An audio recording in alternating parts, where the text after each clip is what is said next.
What's up, bros and hoes, or whatever floats your goat? It's your boy Relentless here, and today I bring you another episode of Division Build Guides. And today, more or less, I want to go over and discuss and talk with you guys. And I want your guys' feedback too.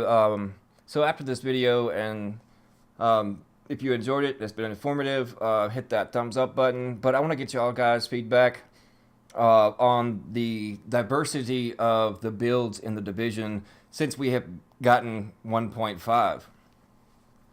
Now it seems that most all things are viable. Some people resort into, falling back into old trends of 1.3 or 1.4 and just refuse to let some things go. And by all means, I mean, you paid for the game.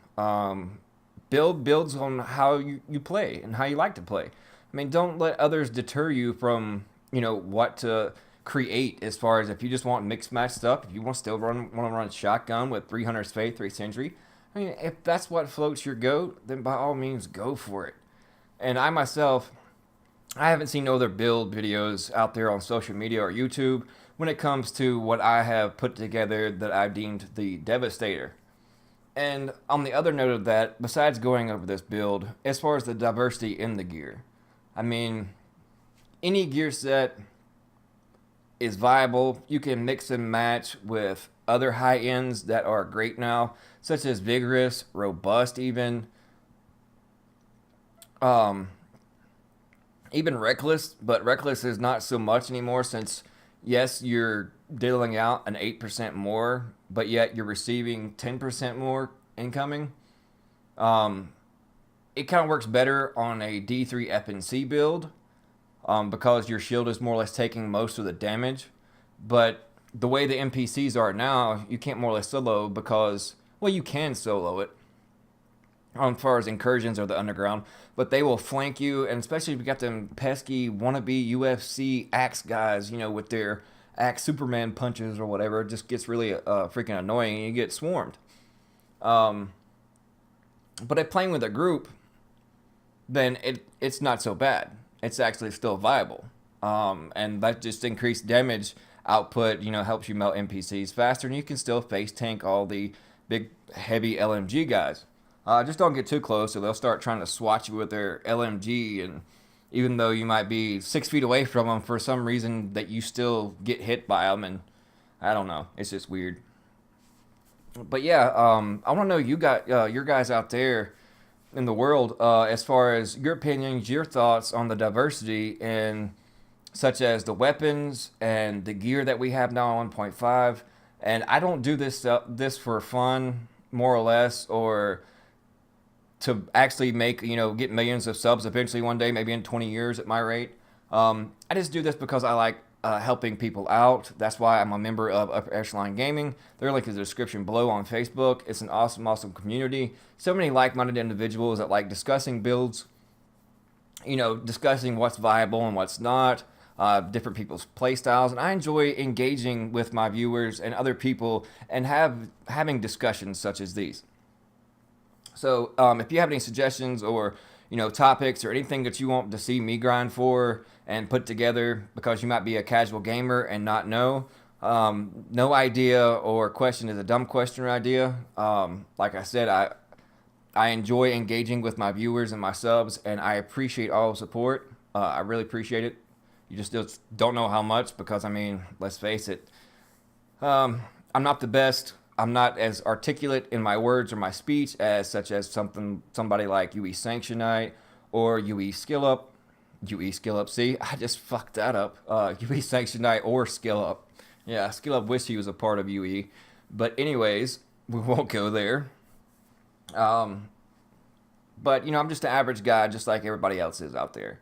I just happen to have a lot more time on my hands to grind for gear.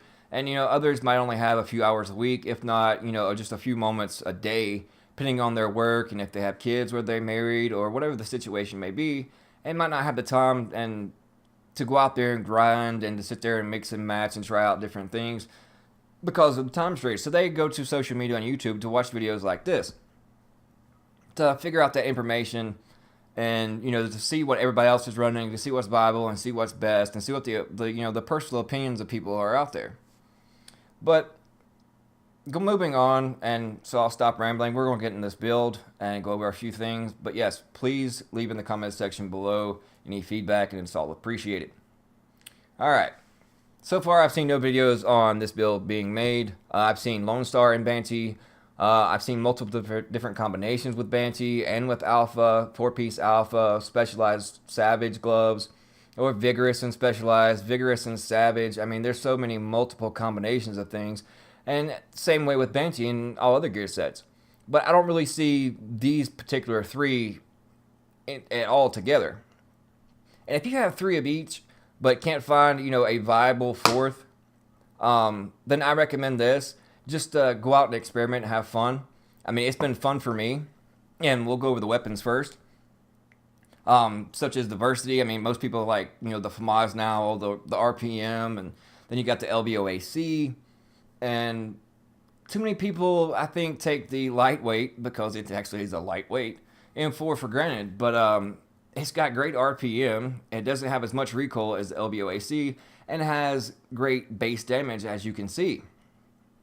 And on this lightweight M4, it's 19.3k base damage, 850 RPMs, which is great. And then a 30 round magazine, and then you can bump that up like I have. And it has brutal, responsive, and fierce. And in my magazine, I have 101.5 magazine size, 3% crit hit chance, 4.8 rate of fire.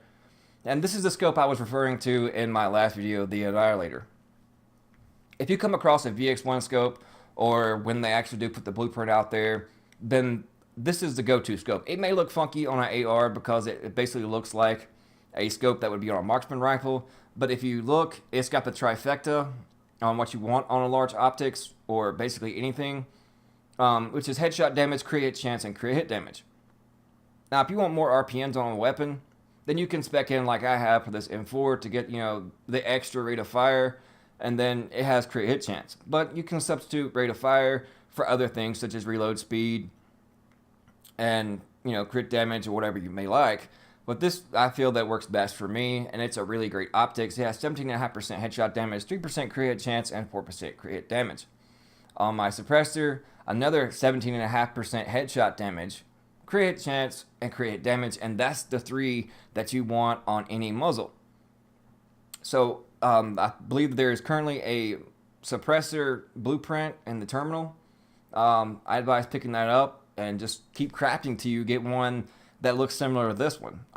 They do come, I think, a little bit more on headshot damage and a little bit more on crit hit chance and crit hit damage, but overall, them are the three main stats you want on your optics and your muzzle. Underbarrels can go either way, depending on what weapon you're using. For this one, I don't need that much stability, so I opted in for the crit hit damage, accuracy, and stability. And now, I've got two different weapons to show with this build. First is the Tactical AUG A3P. This is also one people are sleeping on now, since the MP7 is back, and then the MP5 is fun as well. The RPMs are a little low, but it has great base damage on it, and this has responsive, unforgiving, and deadly. Instead of deadly, I would prefer brutal over deadly, because you get more bang out of your buck specking into headshot damage than you do crit hit damage, as long as you can land those headshots. So keep that in mind. Or if, like, for competent, to get that extra bump in damage for every time you use a skill. But in a magazine size, you want magazine size, crit chance, and rate of fire. Now, you can get higher rate of fire, but not by much. That could put you right up there with an MP5. But you're going to have more base damage than MP5. In optics, crit hit damage, stability, and crit hit chance. And the muzzle, I have 19% crit hit damage, crit hit chance, stability, and reduced threat. In the underbarrel, I have 17% crit hit damage, 4.5% reload speed, and 2.5% stability. Also, as another viable weapon, I'm not too much of an LMG guy, but if I do, it's either an L86 or the classic RPK. And in this case, it's the RPK. Has the nice 11% damage to targets out of cover. That goes nicely and hand in hand with the 3-piece bonus of the Banshee, with also 10% extra damage for targets out of cover. So a total of 21% extra damage on top of the 15.5, which it comes into a little over 18k base damage on targets out of cover. And then you got to add in the 5% that comes from the 3-piece Alpha. And on this, I had brutal, vicious, and destructive. The destructive comes in handy whether it be PvE or PvP, because on SMGs, shotguns, LMGs, and marksman rifles, it doesn't have the enemy armor damage baked into it like ARs do. So it comes in really well whether you PvP or PvE. In the magazine, I have 4.5% reload speed, which is crucial when in a fight, crit hit damage, and the rate of fire. Rugged mini reflex sight, crit chance, crit damage, headshot damage, the trifecta.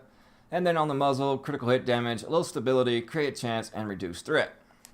So then the weapons that I like running with this build, and they work out really nice. As you can see, I mean, most people look at primarily the DPS number and think that, the higher it is, the better the, damage output. That just means you're able to put more damage downrange, not meaning that you're actually going to do more damage depending on your aim, whether you have potato aim like me or not. So always keep that in mind, because accuracy, reload speed will definitely inflate that, and more headshot damage you have on a particular weapon as far as in your mod stuff will also make that go up. But we're going to go on to the gear pieces. I'm going to try to get through these as fast as possible, because I know I tend to ramble on about things. So I'll try to speak as much as possible on this build and without wasting too much time. But I have 1214 firearms, which is, like I've always said, in my opinion, 1200 is the cutoff, unless you have no other options. And just use it as a filler piece. I haven't found anything better so far, and this works out real nice. It has 5% health on a kill and 1201 armor. You would prefer probably EDR over health on a kill, but if you're just a PvE player, then health on the kill comes in handy. And as always, on the backpack and the chest piece, you would always want 48 ammo capacity if you're able to. Some chest pieces don't have armor on them and still have crappy rolls across the top and your main stats. So, I mean, like always, you have to add armor on your chest piece, your backpack, your knee pads, and your holster. And in the mod slots, I have 261 stamina, 271 armor in both. Moving on to the mask. Nice stamina on this mask with 9,468 skill power and 7% enemy armor damage, which also goes hand in hand. If you can get it on your mask and knee pads, that's what you want in the minor attribute slot on those two pieces of gear.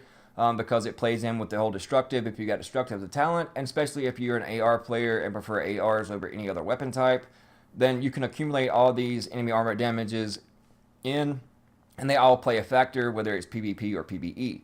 Now you can substitute skill power for crit hit chance and major attributes, but I feel that you get more out of the skill power than you will just 3 or 4% crit hit chance, especially if you run pulse. But that's just my opinion. I think you get more bang for your buck, and it's more viable having skill power than that crit chance. And in the mod slots, I have 261 stamina and 271 armor. Moving on to the knee pads. Also, good roll on the stamina, 1196 in armor. Not too far off from the max armor stats that you can have on knee pads. And then I have disrupt resistance, another enemy armor damage, and increased kill XP. The increased kill XP, it's mediocre compared to others, but yeah, if you're strictly PvE, then you're going to get proficiency caches a lot faster. And then enemy armor damage, just like I said, whether it be on the mask or knee pads, if you can opt in for it and have it on those pieces, then that's super great. That's a home run, especially if you have nice stats across the top and you have armor, skill power, and then enemy armor damage. But then in my mod slots, I have another 261 stamina, 271 armor, and 2% pulse critical hit chance. That pulse critical hit chance, I just threw it in there because I prefer a first aid self-heal with this one, because I've been running it in the underground solo. And the first aid self-heal on any build with low skill power comes in really nice and handy, unless you spec things into electronics, or if you're not using a specialized backpack. Now, if you're using a specialized backpack, then you can opt out for the skill power and go for crit chance. But still, if I had a specialized backpack on and was just running like a 4-piece and 2, or any other combination, 3 high ends and three pieces of green, then a specialized backpack is pretty much the go-to, because you don't have to spec anything to electronics whatsoever, not in your mods or any other main stats on any other gear piece other than what comes on your holster. And you'll still be around 90k skill power, especially if you're a DPS player. But in this case, we're going 3 and 3, so no room for specialized. So the skill power on the mask comes in nice and handy. Now on the backpack, as always, armor, only 1129, and firearms is a filler piece, and there's no ammo capacity on the minor attributes. And until I find a better piece, this is just a filler, because I would want definitely ammo capacity in there. I always have to have armor, and at least 1200 or more on firearms. And then I mod slots, 261 stamina, 271 armor, 5.5% first aid self-heal, 6% first aid self-heal. Moving on to the gloves. 1208 firearms, this is not bad. Assault rifle damage, crit chance, and damage to elites. Like I said, they come in handy. I was playing the underground, so the damage to elites comes in quite nice. And then the extra flat damage for the assault rifle damage comes in real handy as well. Now, if you want something that's just as viable, that is pretty much the god roll you want. I mean, if the absolute god roll is 1269 across the main stat, whatever weapon type that you prefer using, crit chance and crit damage. That's the ultimate way you want any set of gloves. But if you can't get that, and you found something that's viable, such as these right here, then by all means use them and just keep grinding until you get those god roll gloves or whatever you may be looking for. Such as like these Predator's Mark gloves here. High firearms, 1250, SMG damage, create chance of created damage. That's what you want to see on any pair of gloves. Moving on to the holster. This is the best one I've come across. 1214 firearms, 1138 stamina, which is crappy. And then another decent roll on electronics with 1249 and 671 in armor.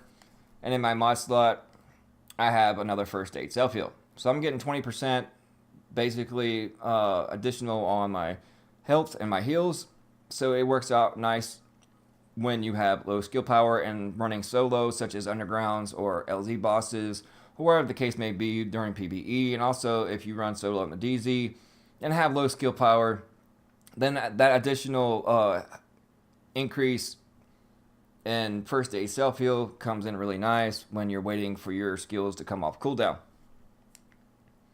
Now, in my skills, I'm running Pulse and Booster Shot. Booster Shot, 68.6, so I'm getting an extra 10k health. And on the Pulse, I'm receiving only that 2% extra, so it's really only 14. And then as my talents, I've been running use a medkit when not at full health to receive an overheal. That comes in and works in tandem with the overheal that I have in the performance mod slots. And then triage you don't necessarily need unless you're running in a group, because you can't triage yourself. So if you're going solo, I'd prefer swapping this out with precision, which is it headshots a hostile to pulse in for 10 seconds. And no, the precision and pulse don't go hand in hand. You can't headshot one and use a pulse and add those two together. But you can put on precision if you're not running a pulse for like an immunizer, a first aid station, or a sticky flash, or whatever suits or floats your goat. This is much viable. Steady hands comes in handy if you're running a FAMAS or LBOAC and don't want to spec into stability, because you get a nice recoil reduction when popping into cover. And then another one is like on the move. That's a good one. Reach low health to reduce active skill cooldown. Strike back. That comes in handy as well when you're low on skill power and waiting for your cooldowns to come back. Then use a med kit during low health to increase damage resistance by 40% for 10 seconds. So all these you can play around on whatever suits most your gameplay. But if you're running solo, swap out triage for either one is none or precision. I prefer precision over one is none. But that's just my perspective. If you have better aim and can lend those headshots, then by all means go one is none, especially when you're running like maybe an MP7, because you have the chance. A 40 round magazine, if you land all headshots, then you're going to pretty much deal 15 to 20 more bullets to the head. So that works out real nice. But let's go back into the character sheet, and I'll go over my armor mitigation. 18.5%. Critical hit chance, create damage 51%. And like I said, if you can hit those headshots, that extra plus 122% headshot damage is really nice. 5% health on a kill, 37% total enemy armor damage. Divide that by 3, and that's the value that you would get on PvP side when it comes to enemy armor damage. So around 12%, 12.5%, 12.25% to be exact. So it works out really nice, and that's applied to PvP scenarios. And then PvE side, you get the whole 37%. Skill power, as you already know, 93.7k. Survivability, I got a whopping 54.71% armor mitigation and 179.3k health. So I can take a lot of damage, and I have pretty good, decent max health. You can swap out any firearms mods for more stamina, whatever, preferred. But I had no problem running, 3-phase in the underground. As long as you're on tier 5, you're going to get 256 gear, whether it be, hard, challenging, or whatever that may be. So if you're solo, just go in there and grind. And I found that if you've never played the underground or rank really low in the teens, such as, 10 or below, most people say, clear sky would be the fastest method, but you can run no directives in the not the dark zone, but in the underground. If you're 10 or below, so fast and so quick, and get those 10 caches, and plus still get 256 drops. You get at least 3 from the boss, 2 from the box at the end, so that's 5, and then basically a proficiency cache every time you do it, and it only takes around 8 to 10 minutes to complete, one phase. So it's really fast if you want to get decent gear very quickly and don't have a squad or don't want to match make on such as like Clear Sky. That would be the next viable option. But this build is very viable no matter what you would choose to do, whether it be PvE or PvE. So if you enjoyed it and it's been informative to you, and I hope I've been somewhat entertaining, please ground and pound that thumbs up button. And if you just stumbled across my page and enjoyed the video, I appreciate it. Hit that sub button and that like button. All subs, comments, thumbs up are very much appreciated. And I'm here for you guys. And like I said at the beginning of this video, any questions, comments, or anything that you have or want to see, please comment in the section below. And I love you guys' feedback, and I appreciate you for it. But as always, this is your boy Relentless. Thank you guys so much for watching, and we'll see you fudging later.